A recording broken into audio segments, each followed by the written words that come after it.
e são elas que testificam de mim. As Escrituras são escudo para aqueles que nele confiam. O Senhor é o nosso escudo, o Senhor é a nossa força, o Senhor é a nossa confiança. Por isso, ó Deus, nós te agradecemos por esse momento aqui na tua casa, nós te agradecemos pelos louvores, pelas orações que foram feitas, nós te agradecemos agora, ó Pai, pela tua palavra que foi lida. E te pedimos, ó Pai, aplica a porção lida da tua palavra em nossos corações, no doce e eterno nome, no nome de Jesus que oramos, e todos digam amém. Queridos, Eclesiastes capítulo 10, podeis assentar. Esse é um dos textos da Bíblia que nós falamos sobre sabedoria. Foco nessa noite é que você aprenda a distinguir como é agir de forma sábia, como age o sábio e como age o tolo.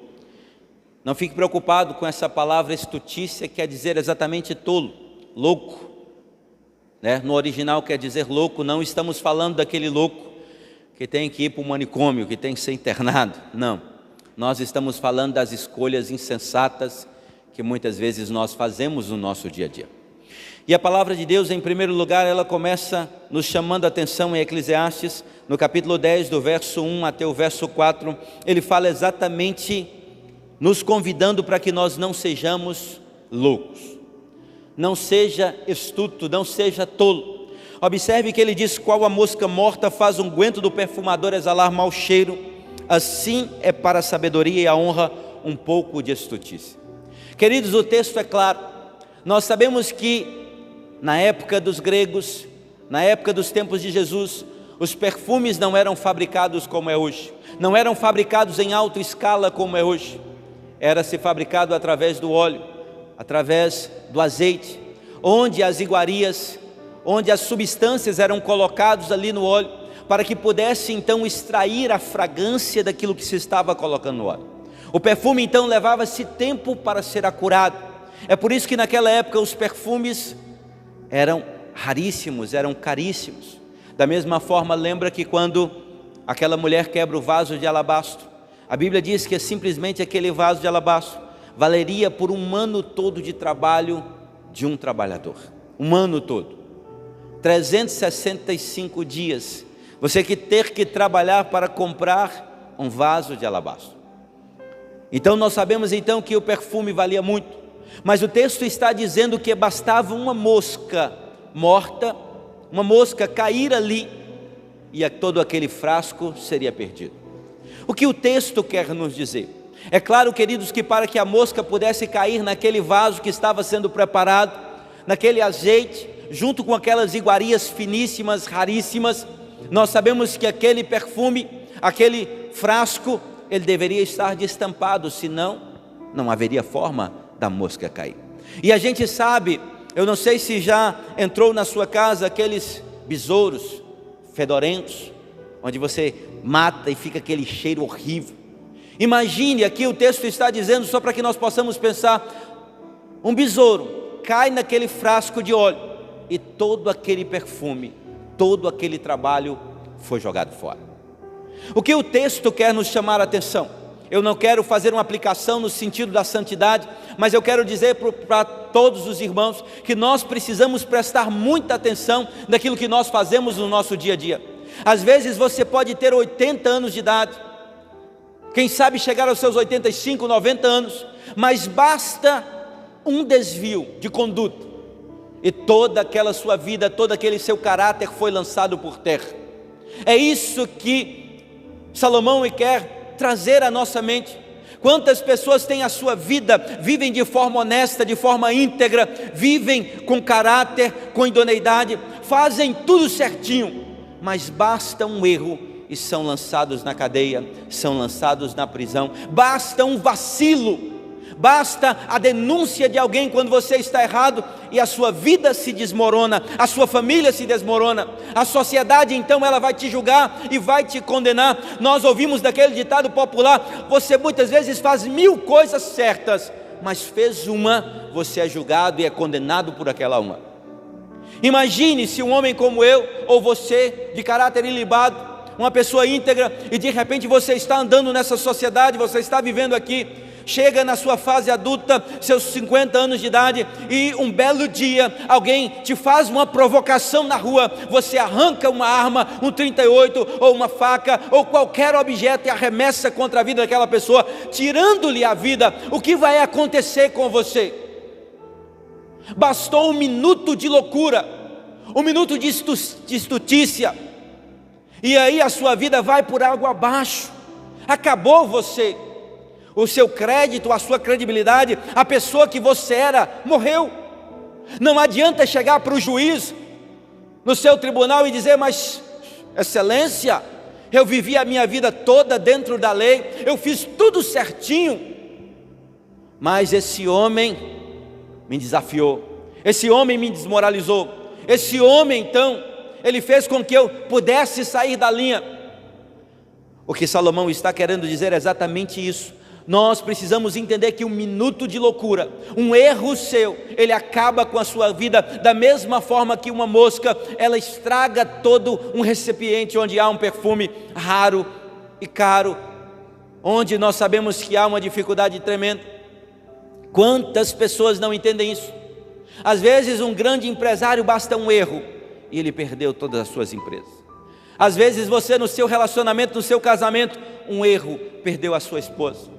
Às vezes um erro seu perdeu seus filhos, perdeu todo o seu patrimônio. E nós percebemos que apenas um erro, um minuto de loucura, um erro na sua vida, alguém lhe chamou para ganhar um dinheiro fácil, você honesto, você íntegro, vamos ali fazer um assalto, acabou a sua vida. Olha, passa esse papeló de droga, acabou a sua vida. Olha, você viu uma mulher, desejou, foi atrás dela, acabou o seu casamento, acabou a sua vida. A vida é assim.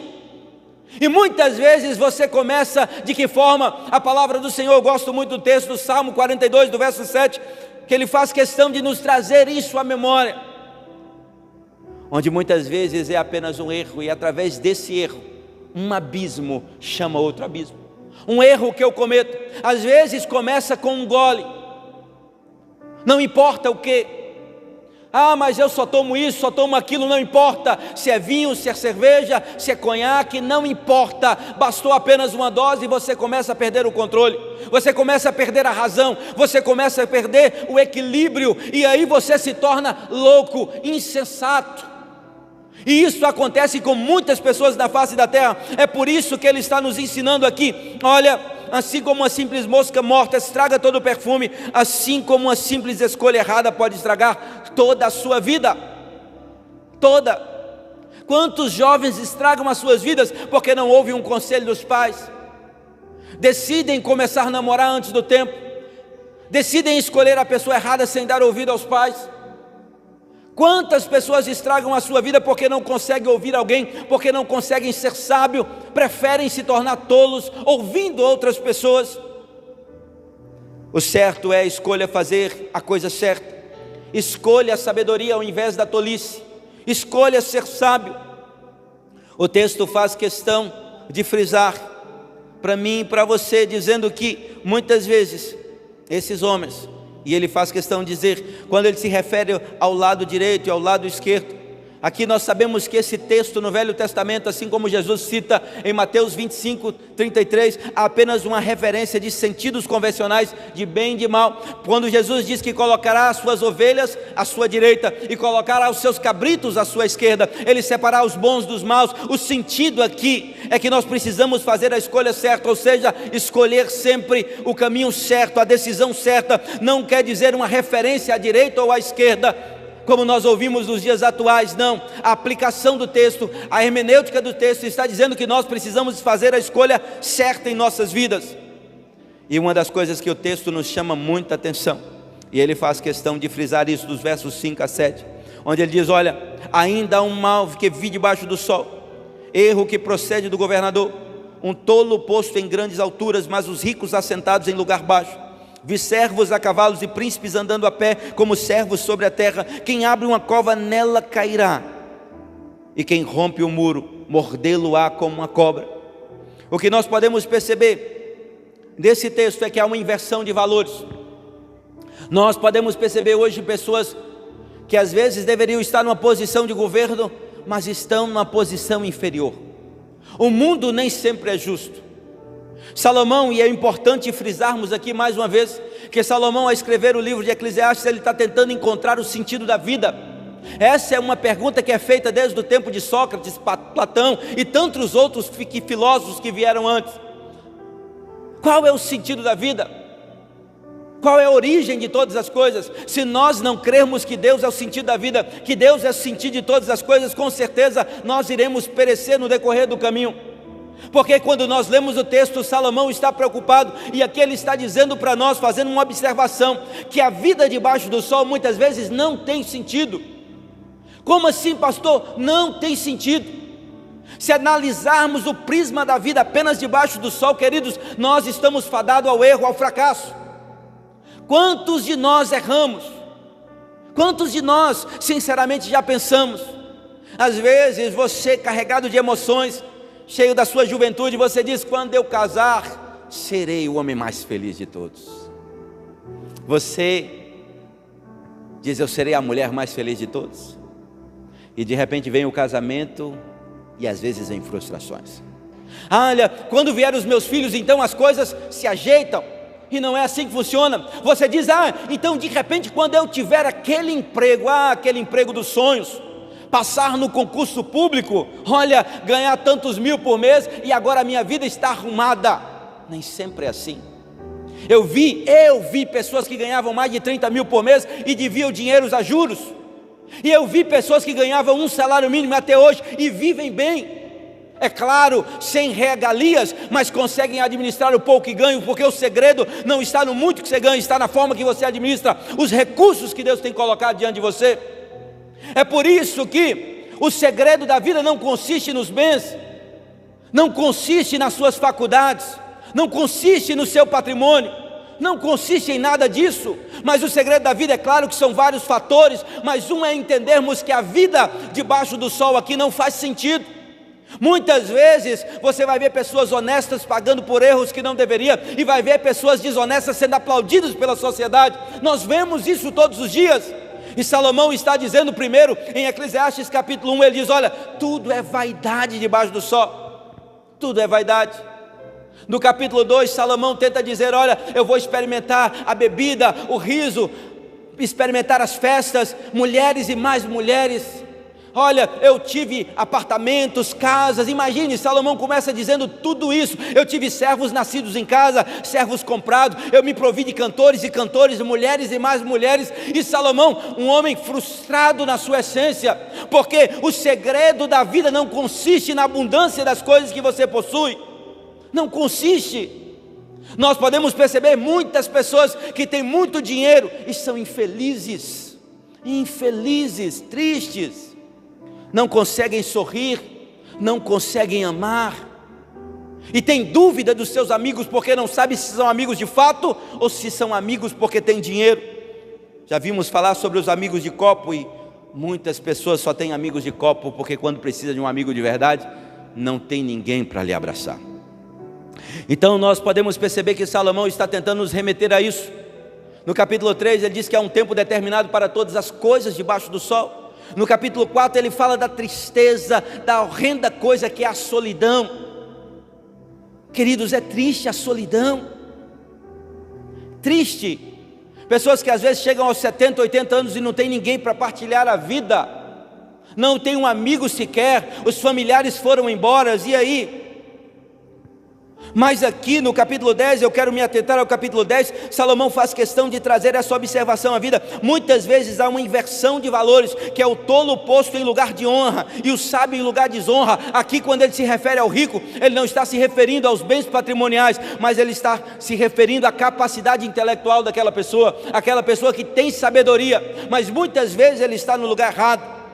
Eu gosto muito desse texto, porque ele faz questão de dizer: olha, vi servos a cavalo e príncipes andando a pé, como servos sobre a terra. O grande problema não é gastar dinheiro. Quando você tem dinheiro, gaste mesmo. Gaste, mas gaste com sabedoria. Se você tem, entenda o que eu quero dizer. O grande problema é que ele diz: há uma inversão de valores. Porque príncipe está andando a pé, príncipe tem que andar a cavalo. É como se fosse a Hilux no dia atual. É como se fosse a BMW, né, Chico? Você está de BMW aí? É como se fosse então, né, a Ferrari. Príncipe tem que andar como príncipe. O grande problema é que a gente não sabe hoje quem é rico e quem é pobre, quem tem e quem não tem. A verdade, irmãos, porque às vezes aquele que menos tem é o que quer aparentar que mais tem, para mostrar para a sociedade que ele tem poder de compra. Às vezes há aquelas pessoas que já têm um sentimento de inferioridade, e infelizmente acontece. Outro dia eu cheguei num determinado lugar e o camarada já foi dizendo para mim: olha, eu cheguei assim, o cara não me atendeu bem, porque eu estava vestido dessa forma. Eu falei: querido, toma cuidado. Algumas pessoas daqui eu conheço, mas tome cuidado, porque muitas vezes você se sente inferior, e às vezes você já se porta de uma forma diferente como deveria. Às vezes as pessoas não estão julgando mais como era antes. É claro que há julgamentos, mas nós precisamos ter sabedoria, porque às vezes o grande problema está em nós, na forma que nos portamos. Eu nunca tive preocupação com como andar, porque eu sei quem eu sou, e nós precisamos saber quem nós somos, porque o grande problema é que tem pessoas que só querem ter e se esquece que antes de ter eu preciso ser. Eu preciso ser equilibrado na minha vida, eu preciso ser equilibrado nas minhas emoções. E olha o que ele faz questão de dizer no texto. Olha, ele diz: ainda há um mal que vi debaixo do sol, erro que procede do governador, o tolo posto em grandes alturas, mas os ricos assentados em lugar baixo. Queridos, às vezes o governador, esse homem, ele é usado para governar, para mandar, para determinar. Há certas posições no seu posto de trabalho que você jamais deve discutir com o seu chefe, com o seu superior. É tolice discutir com quem está acima de você. É preciso ter equilíbrio. Às vezes a pessoa chega e te chama a atenção, você acha que é um insulto e você vai rebater. No outro dia você está onde? Na rua. O que ele está dizendo é que você precisa controlar as suas emoções, porque hoje há inversões de valores, mas nós não podemos ser tolos, nós precisamos ser sábios na nossa forma de viver. O que eu tenho aprendido é que Deus não precisa de processos, mas o homem sim. Deus não precisa de processos, Ele é Deus, Ele é, mas nós precisamos sim. Às vezes as pessoas falam da vida de José: o homem tem que ser cabeça e não cauda, ele tem que estar numa posição de mandar, e ele não pode ser governado por ninguém. Mas esquecemos que José passou 13 anos em dificuldades, esquecemos que ele foi vendido como escravo, esquecemos que no período antes de Faraó chamar, ele passou 2 anos na prisão. Ele aprendeu na casa de Potifar a administrar muitos recursos, mas na prisão ele aprendeu a administrar pouco. Quando chegou no Egito, o que é que houve? Haveria um período de 7 anos de fartura, e depois de 7 anos de escassez, ele estava preparado. O homem precisa de processo, o homem precisa de preparo. Nós precisamos ser preparados para ter sucesso na vida. O grande problema é que às vezes nós colocamos a pessoa certa no lugar errado, e a pessoa errada no lugar certo. Existe isso? Existe. Eu acho interessante, Carlito Paz, ele diz: olha, posição sem caráter é igual a irresponsabilidade. Quando eu coloco alguém numa posição que ele não deveria estar, e ele não tem caráter para administrar, se chama irresponsabilidade. Por quê? Porque vai produzir pessoas moralmente debilitadas, pessoas com a sua moral debilitada. Tem gente que está na cadeira para governar, mas não tem a capacidade para governar, porque são pessoas que não têm caráter. Quando você não tem caráter, você se corrompe. Muitas pessoas entram na política e acabam sendo vendidas, acabam aceitando suborno, porque não tem essa capacidade, não tem caráter. Não só na política, mas também em ministérios, em igrejas. Não só em igrejas, mas também na polícia e em outros órgãos que existem na face da terra, porque em todo lugar tem gente boa e tem gente ruim. Não é assim. Se não fosse assim, Cristo disse que na sua igreja haveria o quê? O joio no meio do trigo. Na própria igreja de Jesus. Não pense você que aqui só tem santo. Só se for aquele santinho lá da igreja católica, né? Aquela Auréliazinha.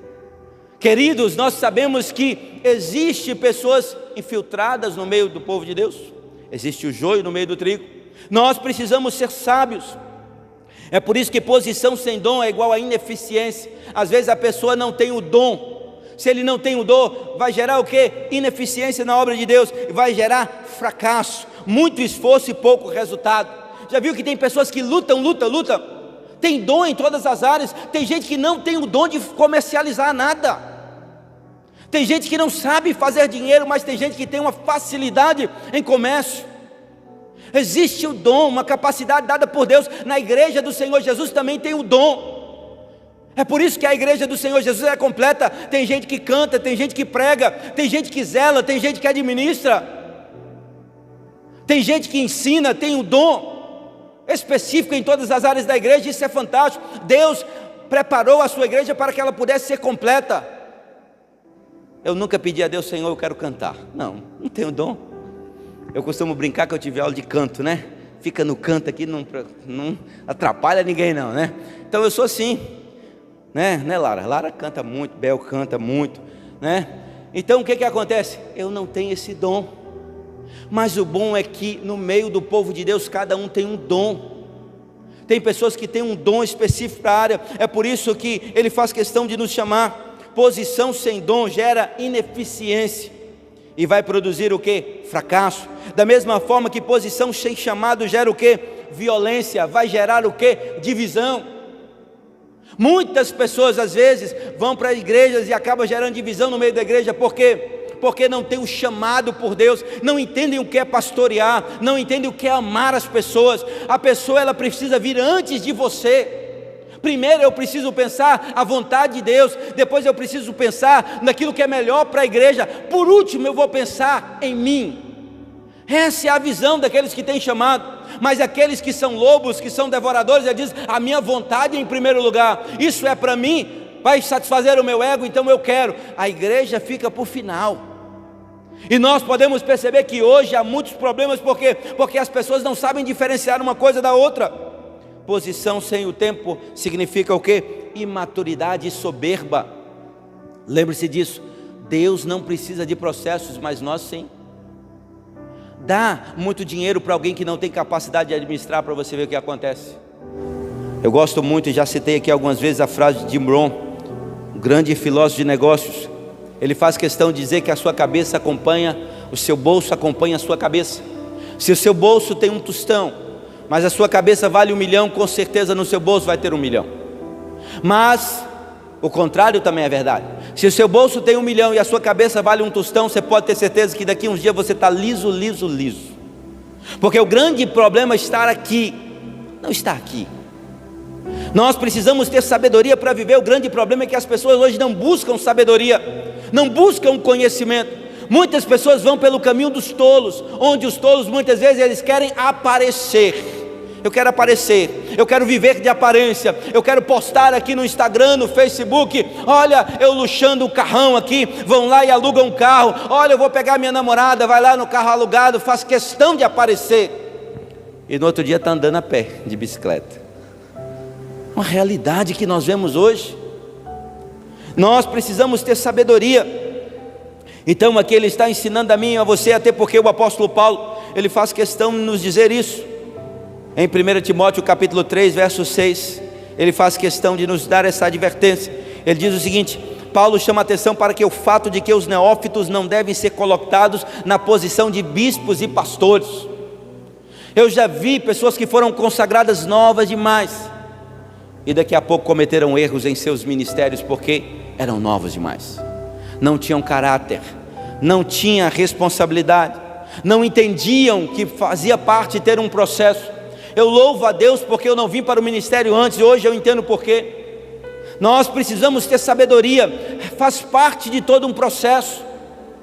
Hoje eu entendo porque às vezes demorou tanto tempo, não tanto tempo no meu sentido, porque eu demorei, porque havia um processo, havia um aprendizado, Deus estava tratando.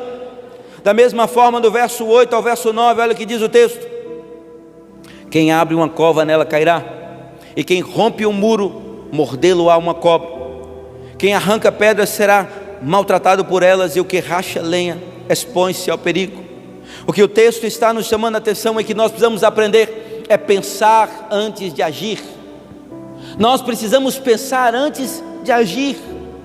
Tem pessoas que agem impensadamente e acabam cometendo loucura, torpeza, imoralidade, porque elas não conseguem pensar nas coisas com antecedência. E aqui nós precisamos entender acerca de um princípio, a lei da semeadura. Aquilo que o homem semear, isso também ceifará. Aquilo que eu semeio, amanhã eu vou colher. Eu acho fantástico a lei da semeadura. Primeiro, em relação à lei da semeadura, que nós sempre colhemos muito mais do que nós semeamos, não é assim? A Bíblia diz que quem colhe vento, quem semeia vento, colhe o quê? Tempestade. A lei da semeadura é algo fantástico, porque eu semeio 3 grãos de milho, 3 de feijão, e a colheita às vezes é 50 por 1, 60 por 1, 100 por 1. Olha que coisa estrondosa. É por isso que eu preciso pensar muito antes de fazer acerca daquilo que eu estou semeando, naquilo que eu estou semeando na vida das pessoas. Porque se você semear o ódio, a raiva, o rancor, se você semear falar mal das pessoas, se você semear, como diz o texto, maquinando mal, olha o que ele faz questão de dizer, mais uma vez: quem abre uma cova, nela cairá. Quantas pessoas que estão premeditando a morte de alguém, quantas pessoas que estão mentindo acerca de alguém, quantas pessoas que estão falando injúria de alguém, quantas pessoas que estão acusando alguém, ou seja, quem abre uma cova, nela cairá. Aquilo que você está semeando hoje, você vai colher amanhã.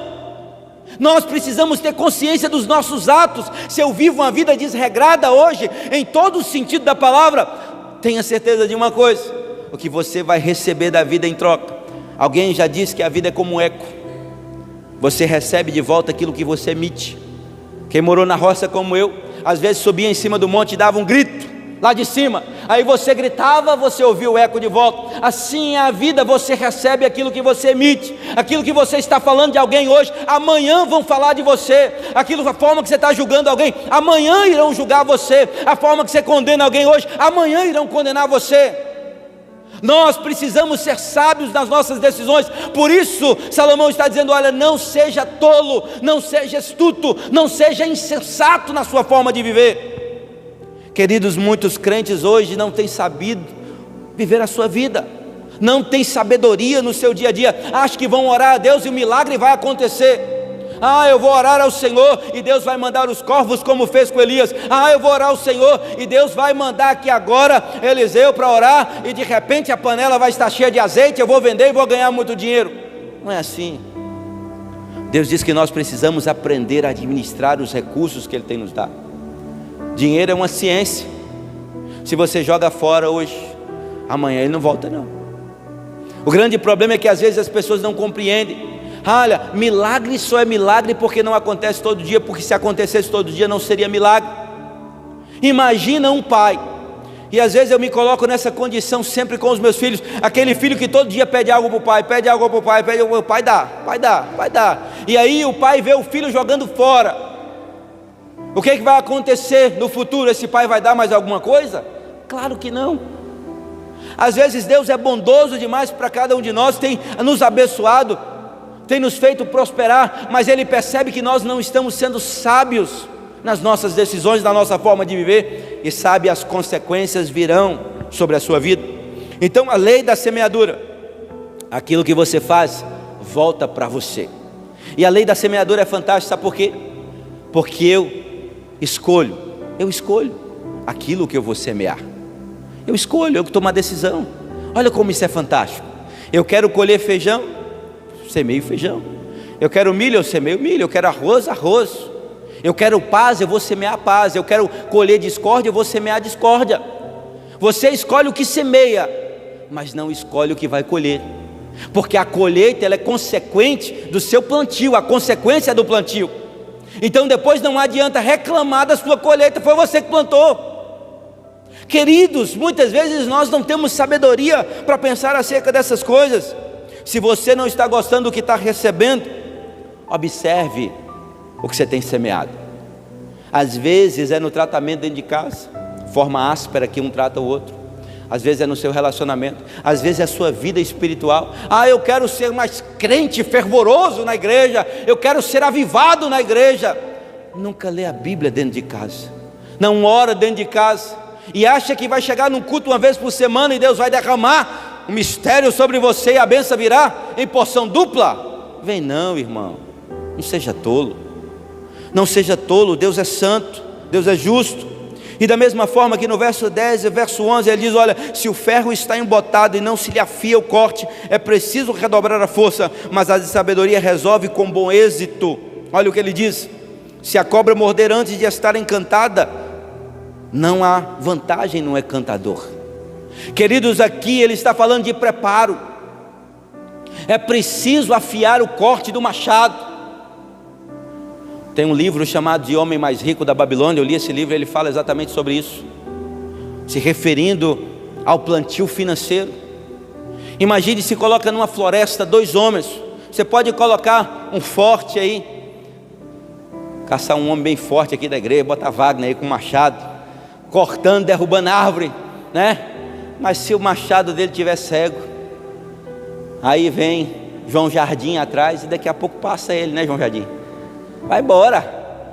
Por quê? Porque a ferramenta precisa estar afiada, a ferramenta precisa estar preparada. Não é a sua força física, nós não vencemos pelo nosso braço. A nossa mente, o nosso raciocínio precisa ir adiante de nós, a nossa capacidade. É por isso que nós precisamos estar preparados. Você se prepara muitas vezes para o seu profissional, faz faculdade, faz curso, faz pós-graduação, faz mestrado, faz doutorado, mas às vezes dentro da igreja, você quer assumir um ministério dentro da igreja e vai ter um congresso que vai falar sobre música e você quer cantar e não vai. Às vezes vai ter um seminário como aprender a pregar, você não vai. Às vezes nem ler a Bíblia, nem fazer o básico você quer, e quer chegar aqui e ter unção, e quer chegar aqui e ver o céu se abrir, quer chegar aqui e ver anjo, né? Não é assim que funciona. No reino de Deus é preciso ter preparo, preparo em todas as áreas da sua vida. A igreja tem muitas áreas, e o que acontece? Muitas vezes você precisa adequar o dom à sua necessidade. Pastor, eu não sei fazer nada. Sabe, todo mundo que está aqui sabe fazer alguma coisa. Pastor, eu só sei cumprimentar as pessoas. Fique na porta cumprimentando. Pastor, eu sei estacionar carro. Fique lá estacionando. Pastor, eu sei cuidar de criança. Vai cuidar de criança. Pastor, eu sei cantar. Vai cantar. Agora a questão é, adorar a Deus tem que ter preparo. É preciso ter preparo. Eu não consigo imaginar um pregador que não se prepara. É por isso que o apóstolo Paulo ele faz uma observação lá em 1 Timóteo capítulo 2 verso 15, ele diz o quê? Procura apresentar-te a Deus aprovado, como obreiro que não tem do que se envergonhar, que maneja bem a palavra da verdade. Preparo, procura apresentar-te a Deus aprovado. Da mesma forma, em todas as áreas que você vai trabalhar na igreja, é preciso estar preparado, é preciso ter preparo. Provérbios faz questão de citar que aquele que não se prepara, ele é irmão do desperdiçador, do diabo. Ele é enfático. Da mesma forma, é preciso ter preparo.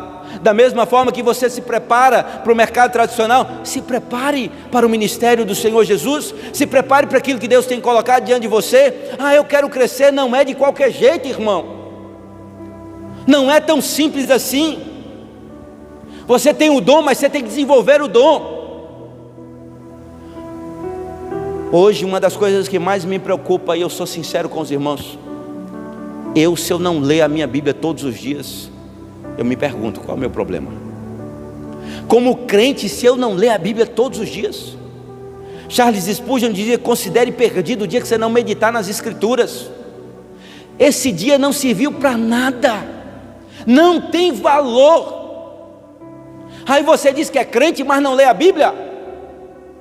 E às vezes tem que fazer um seminário para você entender que você tem que ler a Bíblia. Tem que fazer um seminário para você entender que você tem que orar.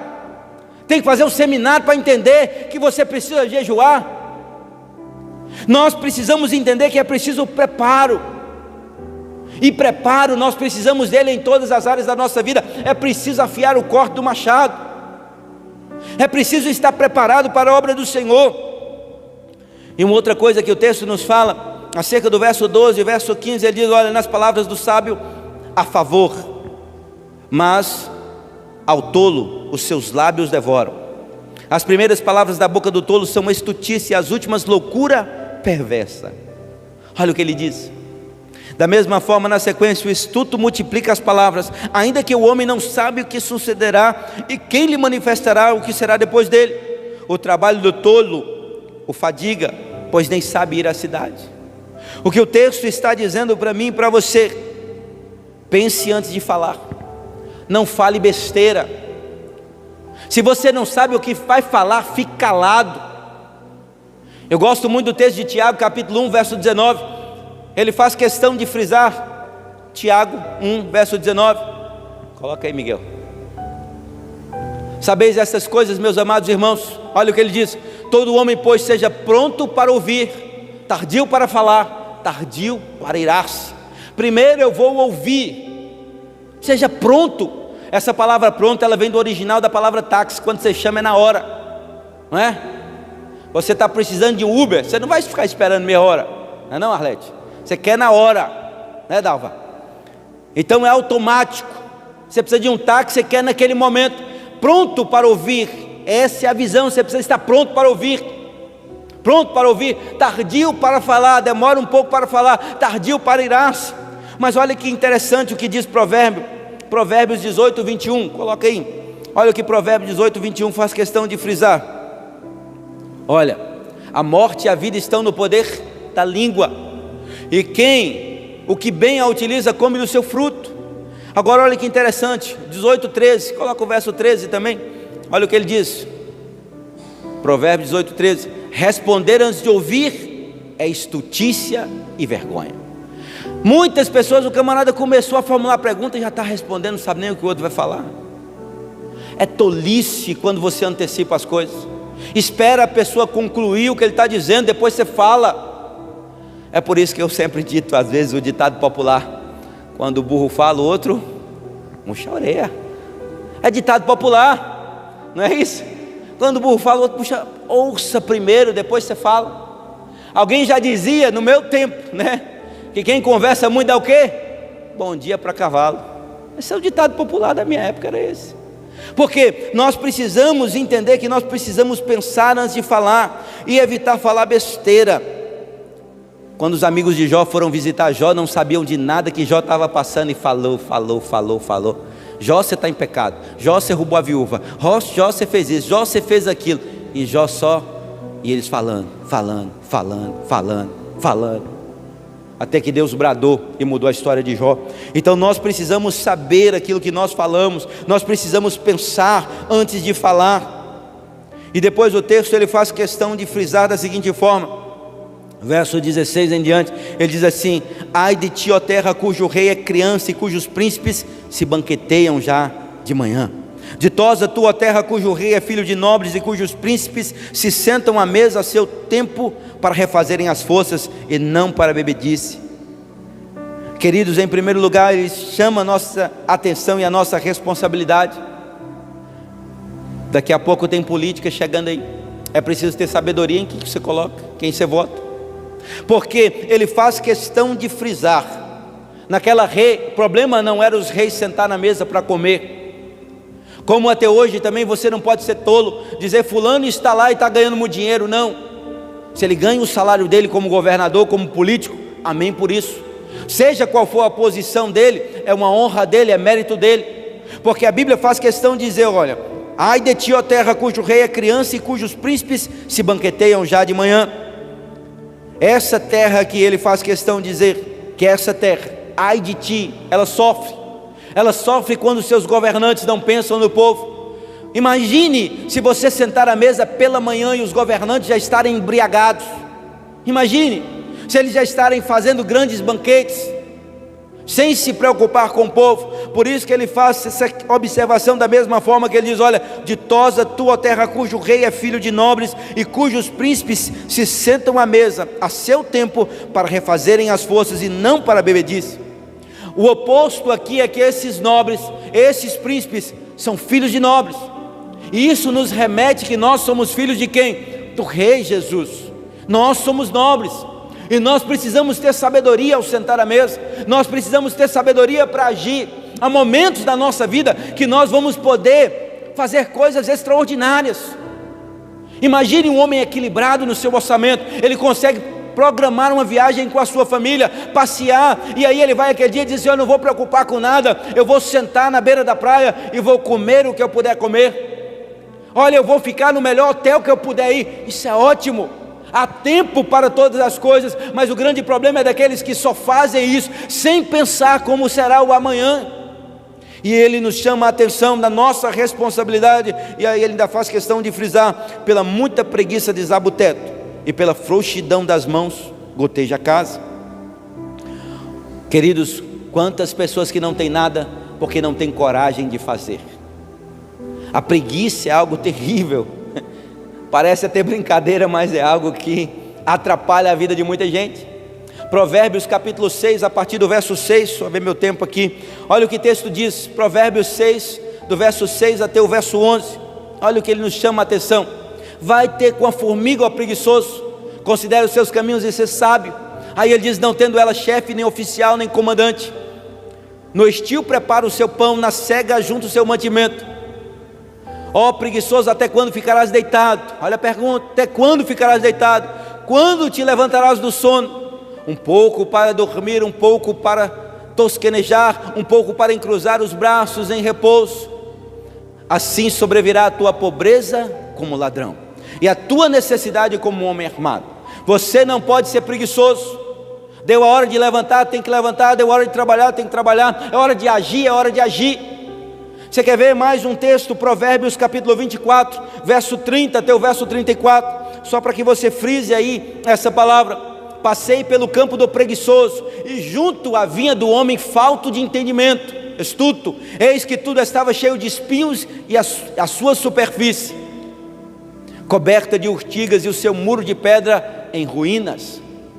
Tendo a vista eu considerei, vi e recebi a instrução. Olha o que diz: um pouco para dormir, mais uma vez, um pouco para tosquenejar, um pouco para encruzar os braços em repouso. Aí ele diz: assim sobrevirá a tua pobreza como ladrão, e a tua necessidade como homem armado. Às vezes sabemos da vida da pessoa observando a sua casa, observando o seu local de trabalho, observando aquilo que ele faz todo dia, e ninguém é tolo, ninguém é bobo mais. Então é preciso fazer uma diferença entre um e outro. E aí ele faz questão de dizer: tome cuidado com a preguiça. Tome cuidado, porque ele faz questão de dizer: pela muita preguiça desaba o teto. Quantas casas que você vai que hoje tem uma pingueira, amanhã o esteio, ou caibo, se você preferir assim, o arripa apodrece, daqui a pouco está caindo. Por quê? Porque não consertou a goteira. Então é preciso observar o texto. Ele faz questão, as coisas muitas vezes não vêm de uma hora para outra, elas vêm aos poucos. Ele passou pelo campo do preguiçoso e viu que lá não foi plantado nada, e viu que o muro de pedras estava caindo, e viu que a situação estava complicada. Por quê? Preguiça. Um pouco para dormir. Sabe aquela pessoa que diz assim: vou dormir um pouquinho mais, aí se foi mais uma hora. Um pouco para tosquenejar, aquela pessoa que vai e acorda e se preguiça, e o tempo todo está ali e não sai da cama. Certa vez eu ouvi um cara brincando que disse que a preguiça é mais ou menos assim: a preguiça, ela te abraça como aquele cobertor na noite fria, né? E a preguiça cola em você, e aí você quer levantar da cama e a preguiça diz não, não, e aí você fica, não levanta. Aí a preguiça vai e te abraça com aquelas unhas dela bem apertadas, que diz que o abraço da preguiça é tremendo, né? E aí a preguiça está lá apertando e você não consegue sair fora. E aí você precisa pegar essa preguiça e colocar de lado, irmão, e vencer na vida, porque a preguiça atrapalha muitas pessoas. É interessante porque o segredo do sucesso, muitas vezes, 99% é transpiração. Transpiração. Você tem que pagar preço, você tem que levantar de madrugada, você tem que dormir tarde, você tem que fazer, muitas vezes, aquilo que você não quer fazer. Alguém certa vez me disse que pobre faz o que gosta, rico faz o que convém. Verdade. Às vezes a pessoa que quer vencer na vida não escolhe o tipo de serviço, ela faz o que tem que fazer e acabou. Então o texto ele faz questão de dizer: nós precisamos ser responsáveis. E por último, para finalizar, ele diz, olha, verso 20: nem no teu pensamento amaldiçoes o rei, nem tampouco no mais interior do teu quarto o rico, porque as aves dos céus poderiam levar a tua voz, e o que tem asas daria notícia das tuas palavras. Para encerrar, eu quero dizer para você: não fale mal de ninguém. Todos nós já ouvimos aquele ditado popular que diz que as paredes têm ouvido. As paredes têm ouvido. Não deixe que os seus filhos peguem você falando mal de ninguém. A sua esposa, uma pessoa de repente ela quer trazer alguém para a igreja e vai falar mal da igreja, e vai falar mal do pastor, e vai falar mal da liderança, e vai falar mal de um irmão. Queridos, eu sou bem sincero, não tem uma família perfeita, não tem. A minha não é perfeita, a sua não é perfeita, a do meu pai que veio antes de mim não é perfeita, a do pai dele também não era, até porque a Bíblia diz que todos pecaram, Romanos 3,10, destituídos estão da glória de Deus. Todos pecaram, não há ninguém perfeito. Ele diz, não há um justo sequer, no versículo 10. No verso 3 ele diz que todos pecaram, destituídos estão da glória de Deus. Em 6,23 ele diz que o salário do pecado é a morte, o dom gratuito de Deus é a vida eterna em Cristo Jesus. Mas eu quero dizer para você, não fale mal de ninguém, não fale mal, seja sábio, não seja tolo, até porque se você fala mal de alguém hoje, você pode ter certeza, amanhã alguém vai falar mal de você. Talvez você diz uma coisa simples, fulano é chato, você já está falando mal, fulano é assim, fulano não gosta de ninguém, fulano não cumprimenta ninguém, fulano não fala de ninguém, fulano só faz besteira na sua vida. Não fale mal de ninguém. Ele diz, olha, nem no teu pensamento amaldiçoes alguém, nem pensamento amaldiçoes o rei, nem tampouco no mais interior do teu quarto o rico, porque as aves do céu poderiam levar a tua voz, e o que tem asas daria notícia das tuas palavras. A palavra uma vez lançada, uma palavra uma vez que sai da boca, ela nunca mais retorna na boca. Salomão diz isso. É como você fala mal de alguém, é quando você pegar um travesseiro de espuma, subir no monte, chega lá, você estoura e deixa o vento levar. Depois você tenta catar todas as penas. O que vai acontecer? Você nunca vai acontecer, nunca vai conseguir fazer aquilo. Então, meu querido, que nessa noite você saia daqui nessa certeza no seu coração. Seja sábio. A sabedoria é algo mais excelente na vida do homem. Sabedoria é algo que você precisa buscar todos os dias, até porque ele diz que o temor do Senhor, Provérbios 9:10, é o princípio da sabedoria, e o conhecimento do santo é prudência. Nós precisamos ser sábios. Então quero dizer para você, grave isso, não seja louco, não inverta os valores, não coloque a pessoa errada no lugar certo, não inverta a posição das pessoas. Da mesma forma, pense antes de agir, esteja preparado, se prepare para aquilo que você quer conquistar na sua vida, onde você quer estar. Pense antes de falar, evite falar demais, falar besteira. Pense muito antes de falar, não abra a sua boca e saia falando desesperadamente. Tem gente que às vezes diz que tem um plano e começa a falar tanto que acaba em nada. Tem gente que só fala, vou fazer isso, vou fazer aquilo, vou fazer isso, vou fazer aquilo, que cansa você, e passa 10 anos ele está no mesmo lugar, porque só sabe falar. Você quer saber quem vai ter sucesso? É aquele que fala menos e trabalha mais, meu ponto de vista. Então pense antes de falar, seja responsável na sua vida, não fale mal de ninguém, para que você não caia nesse erro.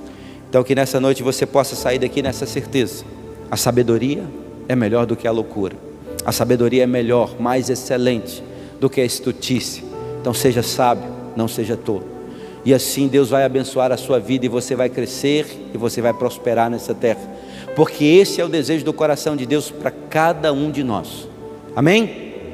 Glória a Deus, aleluia. Saiam daqui animados, irmãos, não fiquem, às vezes a palavra é uma palavra assim, mas a intenção é que os irmãos peguem essa palavra, façam a diferença na vida de vocês.